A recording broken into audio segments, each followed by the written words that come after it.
Hello guys, welcome to complete concept. और आज polynomial का मैं पार्ट 2 लेकर आया हूँ। आई होप कि आप लोगों को ये वीडियो पसंद आए। और जैसा कि पिछला वीडियो में मैंने आपको बताया था कि पॉलिनोमियल होता क्या है, मैंने आपको बताया था पॉलिनोमियल क्या होता है, कांस्टेंट क्या होते हैं, वेरिएबल्स क्या होते हैं, एक्सप्रेशन और इक्वेशन में मैंने डिफरेंस भी बताया था। अगर आप लोगों ने वो वीडियो नहीं देखा है तो प्लीज़ देखिए। तो आज मैं उसी के बाद से इस वीडियो को स्टार्ट करता हूँ। तो जैसा कि मैंने पॉलिनोमियल, जैसा कि मैं एक क्वेश्चन पहले लिखता हूँ। जैसे सपोज कीजिए आपसे पूछा जाए 3x² माइनस 5x। ठीक है, आपसे पूछा जाए क्या ये एक पॉलिनोमियल है, तो आप बताएंगे हाँ ये बिल्कुल एक पॉलिनोमियल है। क्यों? क्योंकि ये एक एक्सप्रेशन है। सबसे पहली बात तो ये combination of constant and variable है, राइट। यहाँ पास मेरा x वेरिएबल है, ठीक है, और मेरा 3x², ये मेरा 3 और 5 क्या है, कांस्टेंट है। बहुत अच्छी बात है। और ये अर्थमेटिक ऑपरेटर से जुड़ा हुआ है, तो ये एक आपका एक्सप्रेशन होगा, ठीक है। और हर एक जो आपका वेरिएबल है उसका आप पावर को देखिए, बस आपको वही देखना। पावर आप देख रहे हैं क्या, 2 है जो कि होल नंबर है, यहाँ 1 है जो कि होल नंबर है, ठीक है। तो ये मेरा पॉलिनोमियल होगा, ये मेरा पॉलिनोमियल होगा, ठीक है, ये मेरा पॉलिनोमियल होगा। उसी तरह अगर मैं बात करूं, कि 5y³ प्लस 8y² प्लस 8, क्या ये एक पॉलिनोमियल है? क्या ये एक पॉलिनोमियल है? तो आप बिल्कुल देख सकते हैं कि यहाँ y वेरिएबल है और हर एक वेरिएबल का जो पावर है, हर एक वेरिएबल का जो पावर है वो होल नंबर है। यहाँ 3 है, यहाँ 2 है, ठीक है। और यहाँ भी आप देख सकते हैं, यहाँ भी आप पावर क्या है, यहाँ जो पावर है x का पावर यहाँ 0 है दोस्तों, x का पावर 0 है। देखिए किसी का भी पावर 0 होता है तो वो मेरा 1 होता है, ठीक है। तो यहाँ भी वेरिएबल है मेरा जिसका की पावर 0 है, और 0 मेरा होल नंबर आता है, 0 मेरा होल नंबर होता है। इसीलिए ये जो मेरा एक्सप्रेशन है ये भी एक पॉलिनोमियल है। ये जो एक्सप्रेशन है ये भी मेरा एक पॉलिनोमियल है। उसी तरह अगर मैं बात करूं यहाँ, सपोज कीजिए ये मैं लिख देता हूँ √t प्लस 3t। अब आप मुझे बताइए क्या ये एक पॉलिनोमियल है?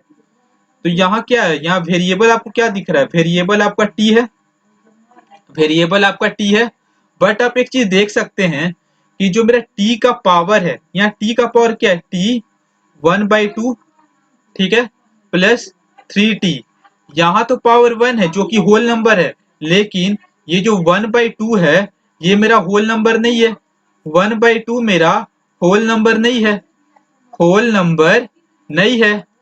तो हम लोग कह सकते हैं, हम लोग क्या कह सकते हैं कि ये जो मेरा एक्सप्रेशन है, ये जो मेरा एक्सप्रेशन है ये पॉलिनोमियल नहीं है।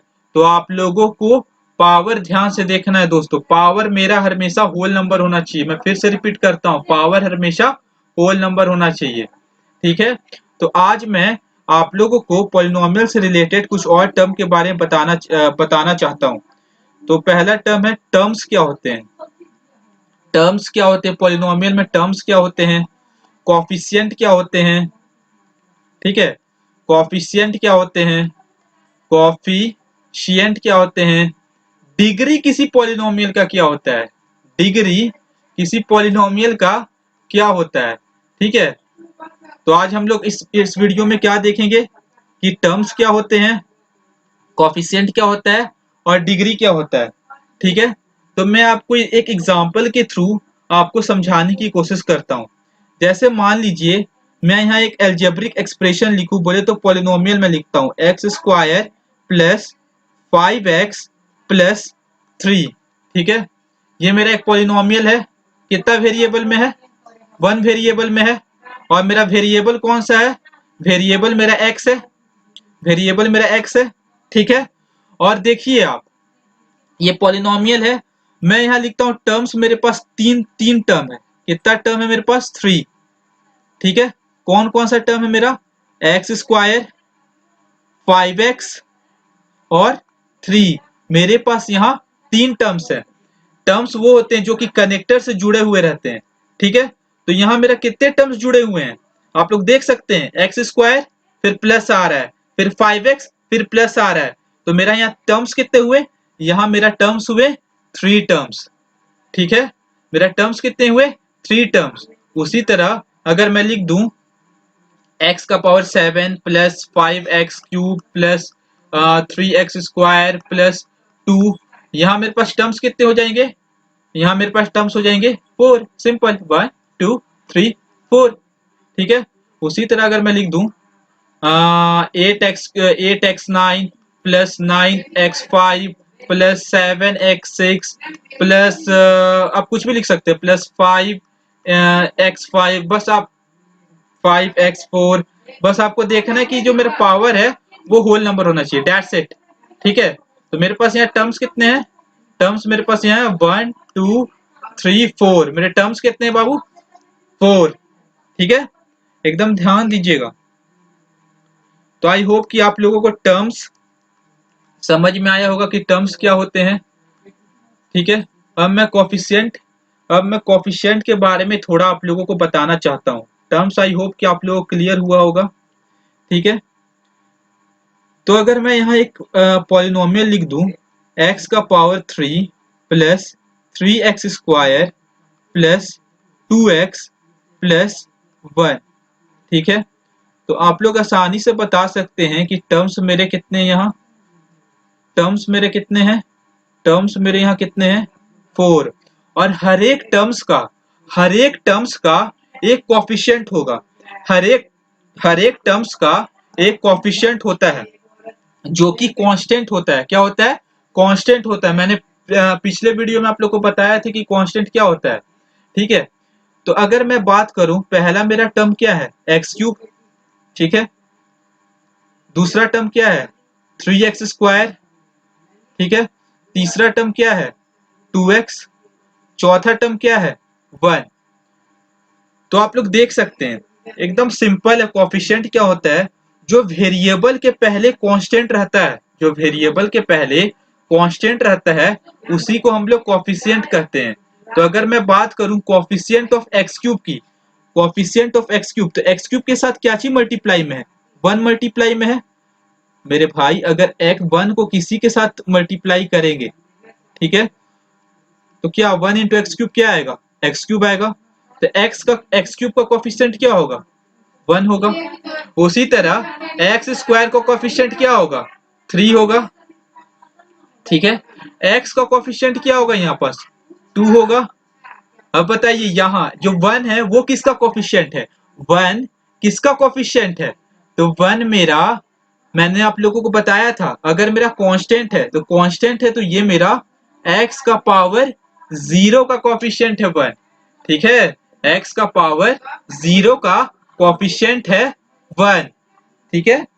तो अगर मैं बात करूं कोफिशिएंट ऑफ एक्स क्यूब की, तो कोफिशिएंट ऑफ एक्स क्यूब मेरा 1 है, कोफिशिएंट ऑफ एक्स स्क्वायर मेरा 3 है, कोफिशिएंट ऑफ एक्स मेरा 2 है, और कोफिशिएंट ऑफ एक्स का पावर 0 मेरा क्या है, यानी कि कांस्टेंट मेरा क्या है, 1 है। तो ये चीज आप लोगों को आई होप कि कोफिशिएंट क्या होता है, टर्म्स क्या होते हैं, आप लोगों को बहुत अच्छे तरीके से समझ में आया होगा। अगर फिर भी कोई डाउट हो तो प्लीज मुझे कमेंट बॉक्स में लिखें, ठीक है। अब मैं आप लोगों को डिग्री ऑफ पॉलिनोमियल बताने की कोशिश करता हूँ। डिग्री ऑफ पॉलिनोमियल क्या होता है, डिग्री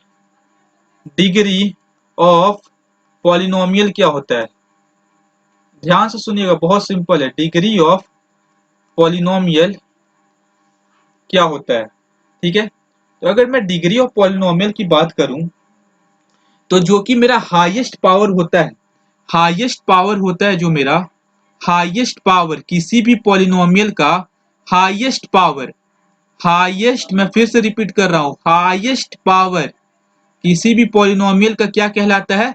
डिग्री। ठीक है, हाईएस्ट पावर किसी भी पॉलिनोमियल का डिग्री कहलाता है। फॉर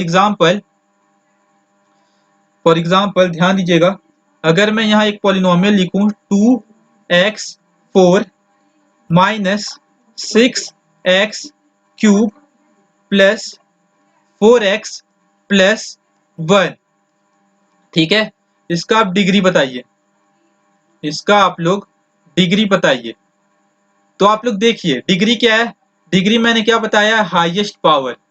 तो आप लोग खुद भी देख सकते हैं यहाँ हाईएस्ट पावर क्या है, वेरिएबल कौन सा, पहले बताइए। एक्स है वेरिएबल, ठीक है, एक्स के ऊपर सबसे ज्यादा पावर क्या है? 4 है, ठीक, तो इसका डिग्री क्या हो जाएगा? 4। Simple, very simple. डिग्री समझ में आया होगा, डिग्री में कोई दिक्कत नहीं होना चाहिए। अगर मैं बात करूं 6x प्लस √3, इसका डिग्री क्या है? तो इसका डिग्री क्या है आप लोग देख सकते हैं, 6 का x का पावर यहाँ 1 है और √3 छुपा हुआ किसके साथ? x का पावर 0। ठीक है, तो हाईएस्ट डिग्री कितना है यहाँ? हाईएस्ट पावर कितना है? 1, तो डिग्री क्या हो जाएगा? 1। ठीक है, उसी तरह अगर मैं एक एग्जांपल लूं, अगर मैं एग्जांपल लूं 9x का पावर 10 प्लस 5x का पावर 5 प्लस 3, इसका डिग्री बताइए, इसका डिग्री बताइए। तो इसका डिग्री क्या हो जाएगा? Highest power 10। ठीक है, ठीक है, आई होप कि आप लोगों को समझ में आ रहा होगा, आई होप कि आप लोगों को समझ में आ रहा हो कि जब ये मैं अभी बात कर रहा हूँ पॉलिनोमियल इन 1 डिग्री, ठीक है, पॉलिनोमियल इन 1 वेरिएबल, ठीक है, पॉलिनोमियल इन 2 वेरिएबल भी हो सकता है, पॉलिनोमियल इन 2 वेरिएबल भी होता है, मैं आप लोगों को उसके बारे में बताऊंगा। पहले आप जान लीजिए polynomial in 1 variable. I hope कि आप लोगों को आज की क्लास में टर्म समझ में आए होंगे। एक मैं क्वेश्चन आप लोगों को तीनों के रिलेटेड करा देता हूँ, ठीक है, तो ध्यान दीजिएगा। अगर मैं यहाँ लिख दूं, सपोज कीजिए मैं यहाँ एक पॉलिनोमियल ले लेता हूँ 5x³ plus 3x² plus 2x plus 1, ठीक है, तो सबसे पहले आप मुझे टर्म्स बताएं, यहाँ टोटल नंबर ऑफ टर्म्स कितने हैं? टोटल नंबर ऑफ टर्म्स, पहले आप मुझे टर्म्स बताइए, टर्म्स यहाँ कितने हैं? आप काउंट कर लीजिए ना, 1 2 3 4, टर्म्स कितने हो गए? 4। ठीक है, अब मैं अगर आपसे पूछूं कि कोफिशिएंट ऑफ x³ कितना है, कोफिशिएंट ऑफ x³ कितना है, कोफिशिएंट ऑफ x³ कितना है, तो आप लोग तुरंत से बता सकते हैं कोफिशिएंट ऑफ x³ कितना है? 5। ठीक है, x² का कोफिशिएंट क्या है? तुरंत से बता सकते हैं 3, राइट। x का कोफिशिएंट कितना है? तुरंत से बता सकते हैं 2, ठीक है, और x का पावर 0 का कोफिशिएंट कितना है? तो आप लोग तुरंत से बता सकते हैं 1। ठीक है, आई होप कि इतना समझ में आया होगा आपको। इसी तरह इसी क्वेश्चन में आप मुझे बता दीजिए इस पॉलिनोमियल का डिग्री कितना है, तो हाईएस्ट पावर देख लीजिए, दैट इज 3, तो डिग्री मेरा हो जाएगा 3। आई होप कि आप लोगों को इतना समझ में आया होगा, और प्लीज वीडियो को सब्सक्राइब और लाइक जरूर कीजिए। Thank you.